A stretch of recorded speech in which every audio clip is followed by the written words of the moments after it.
What's up, guys? I'm nobody special. And did you ever bite into a steak that was just almost perfect, but you thought to yourself, needs government? No, me neither.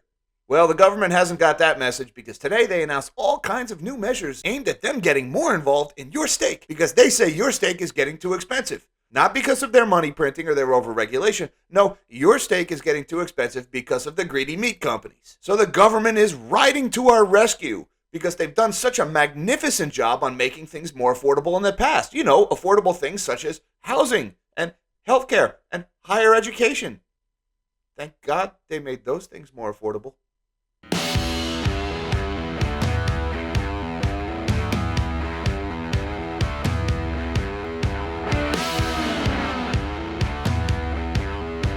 Thank you for joining me. I'm Jack Gamble, and I'm nobody special. And we got yet another sign today from Washington, D.C. that price controls may be on the horizon for the food industry. Now, unless you've been living under a rock lately, you know that food prices have been on the rise big time. And if you've been following this channel, you know that the situation in the fertilizer market means that those food price increases are not going to stop anytime soon, and that we have significantly higher food inflation on the horizon. So how do we fight this food inflation? Well, we could stop printing money. We could limit the crippling regulations on the energy industry that is causing fertilizer to become so difficult to make. We could stop hiring SWAT teams for the Bureau of Land Management to go around shooting farmers' cattle that grazes in the wrong place. We could stop trying to tax cow farts. I don't know, just a couple of ideas. Oh, no. Why don't we try price controls? Because historically speaking, price controls always work, right?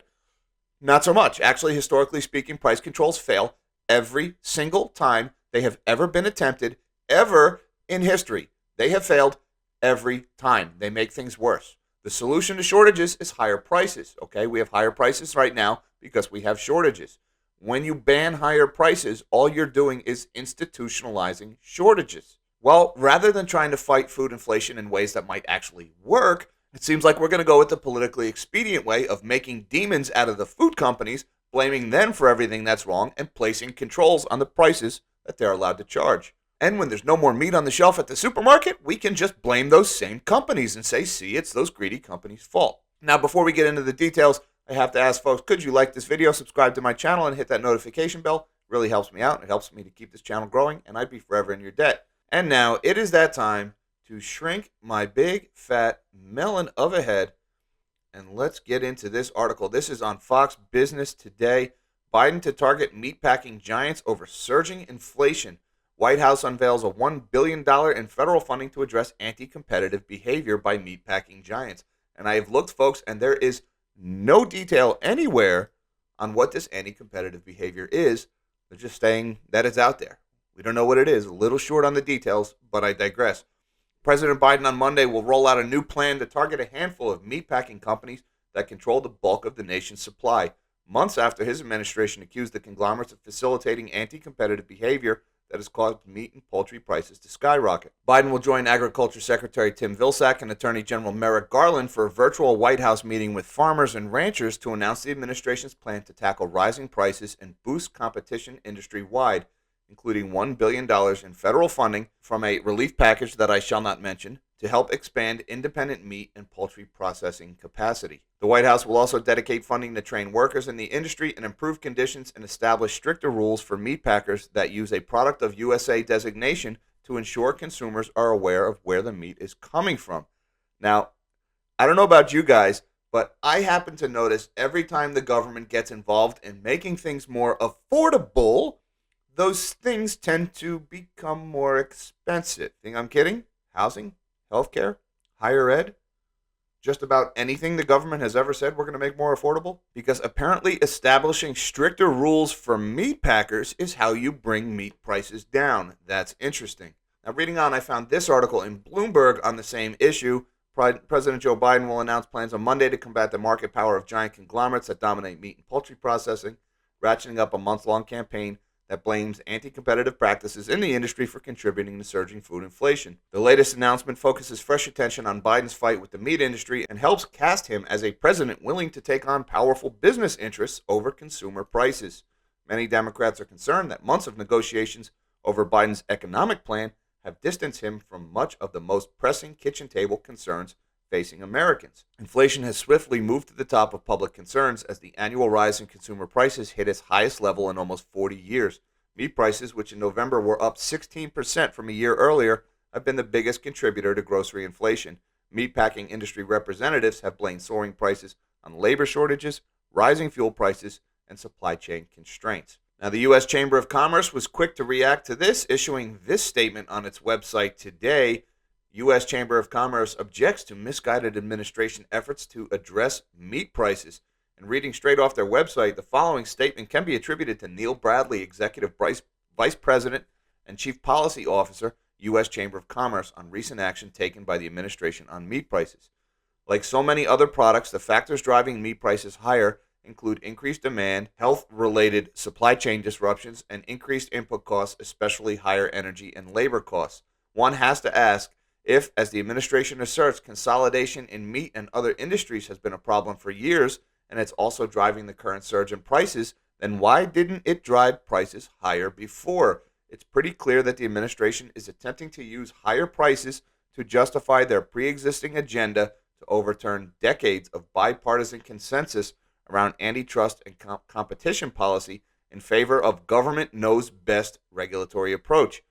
That isn't economics, it's politics, and sadly, such government intervention would likely further constrain supply and push prices even higher. Now, at risk of getting too political here, I am inclined to agree with the Chamber of Commerce. While there may be some anti-competitive practices going on in the meatpacking industry, there has been a lot of consolidation over the years, and a handful of companies does control most of the industry. It's up for debate on what has caused that. Many might argue that government overreach in the meatpacking industry is why this consolidation has taken place, because every time the government tightens the reins on industry participants, it puts the little guys out of business and the big guys gobble up their market share, becoming even more dominant market forces. So my opinion has always been, if you want to spur competition, the government needs to take a step backwards, not a step forward, but that's a topic for another day. Now, the good folks in D.C. are claiming that this is all about benefiting the farmer because the farmer hasn't seen the benefits of these higher meat prices. First of all, it's adorable that these people are pretending to care about farmers right now, especially after years of calling them deplorable, uneducated hate mongers. But let's overlook that for now. There's actually a lot of reason why we've seen meat prices go up so much, even though the farmers haven't seen the benefit.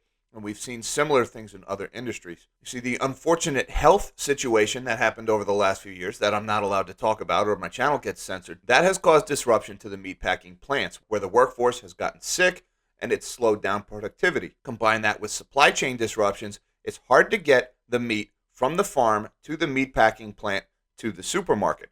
That has created a shortage of the meat. Now, while that has driven up the finished product, the actual processed meat, that only affects the finished product because the farms have continued to produce beef, i.e. cows, at the same rate they've always done. With the bottleneck at the meatpacking plant, that means we have more cows than we have the ability to process them. So what's going on? Even though the price of the finished meat may be going up, the price of the cow is going down because the meat packer can't process them as fast as the farm can grow them right now. We saw the same thing during the run-up in lumber prices earlier this year. The problem was at the sawmills. We couldn't get the finished product to market fast enough. So even though lumber prices were going through the roof, the actual timber growers who owned the property that these trees grew on, they weren't seeing one additional dime. The price of the timber was going nowhere, even though the price of the finished lumber was going up, up, up. So the problems affecting the meatpacking industry is not greedy corporations, it's not robber barons, it's not price gouging, right? This is basic economics. The grinding halt in the supply chain is causing the price of the finished product to go up, and it's causing an oversupply of the animals themselves, and thus farmers' prices are going down. And adding more and more regulations and more government intervention in the meatpacking process is not going to solve any of that. It's only going to make it worse. And I'm beginning to see this alarming trend of politicians posturing, trying to blame inflation problems on these greedy corporations. And this is all a road that leads to price controls. And we've seen price controls before. Nixon did this in the early 70s, and it did not work. First thing he did was he created shortages. Everything was rationed. You could only buy fuel on certain days based on your license plate number. Supermarkets were running low on meat and cheese and who knows what. Now, it did control inflation, at least temporarily, but then in 1973, when those price controls were lifted, inflation exploded higher. because those shortages had built up over time. So what was the net result? It didn't control inflation. It just resulted in shortages. The inflation problem got worse. Everybody's life got worse. Price controls don't work. Just as history has shown us time and time again that printing money causes inflation, price controls don't stop inflation.